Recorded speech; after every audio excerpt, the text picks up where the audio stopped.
Good morning, everyone. I've been thinking of a few conversations I've had this week with different people about a whole range of things, from anxiety to lack of focus or concentration to change. And a couple of things have struck me. And one is a reminder to everyone that we do the best we can with the knowledge and information we have at the time. So as a parent, it's natural to always wish you'd done better, or at least for me, wish I'd done things differently, wish I'd done things better, wish I'd taught my kids better. And yes, maybe if I had, maybe if some things had been different, things would be less rocky for them. But then I look at other people who did all the things that I had hoped to be able to do with my kids, and their kids have still had that rocky bumps in the road. So another thing I've been thinking about is anxiety and moods and emotions, and how now, on one hand, it might seem like it's more prevalent, and to a degree it is, but to a degree the good thing is that now we talk about it more. So 20 years ago, 30 years ago, 40 years ago, back a couple of generations ago, no one spoke about anything to do with emotions. We didn't even speak about ADHD or hyperactivity or kids who were different, let alone adults or kids going through anxiety and worse. So now it's more prevalent, or it's more mainstream, or it's more talked about, which is a good thing.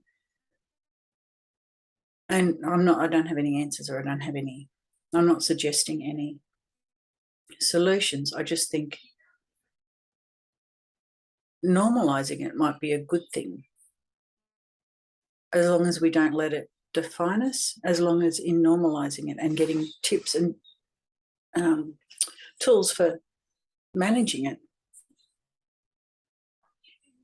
we can be okay. So again, I'm thinking of a few different things. So and I think I've touched on this before, the changes I've noticed as I've gotten older: less drama, less anger, less heightened emotions. And to me, that's brilliant. But I also acknowledge that a lot of people aren't in that position yet. A lot of people are still living that drama, not creating the drama, but just living the drama, because life's busy and life's crazy. And so I don't necessarily have any tips for that. I mean, I do wish I'd known what I knew now back then. But one thing I was also thinking about this week is that balance, or that centering. So a lot of us today are scattered, lack of concentration, lack of focus. And as I've spoken about before, part of that is due to the foods we eat, part of it's due to our lifestyle, part of it's due to technology. So one thing we can do is we can take that, as well as trying to eat more healthily, trying to drink more water, trying to have time out, whatever that looks like. I keep coming back to that, and I keep coming back to it because I'm learning it myself, to that intention setting. So, and that focusing on us. Someone reminded me of this yesterday. So whether it's anxiety, whether it's some other emotion like regret or anger or brain world you can't stop, or things like headaches, sore stomachs, a whole range of challenges that our body's sort of trying to give us hints about, hey, hang on, you need to do something. A useful tool is just to move away from any distractions, move away from, so by technology, I mean things like computers and TV, and just sit and listen to your body. And it can take practice, but so listen to your stomach. What's it telling you? Is it hungry? Is it sore? Have you eaten something that's disagreed with you? And if this is a regular occurrence, can you pinpoint what it is? Can you think back to, okay, it's every time I eat bread or bread-related products, or it's every time I have ice cream, or try and work out what your body's telling you. If your hips are hurting or your thighs are hurting, have you been walking differently? Have you got new shoes? Have you got a sore foot? Is there some reason why something else is hurting? And of course, as always, go to the doctor. I'm not saying don't go to the doctor, but just tune into your body, tune into that intuition. If you get headaches a lot, are they stress headaches? Are they anxiety headaches? Did you have too much coffee? Did you have not enough water? Did you have chocolate and coffee, which I'm guilty of? Is there some pattern to why your body's feeling off?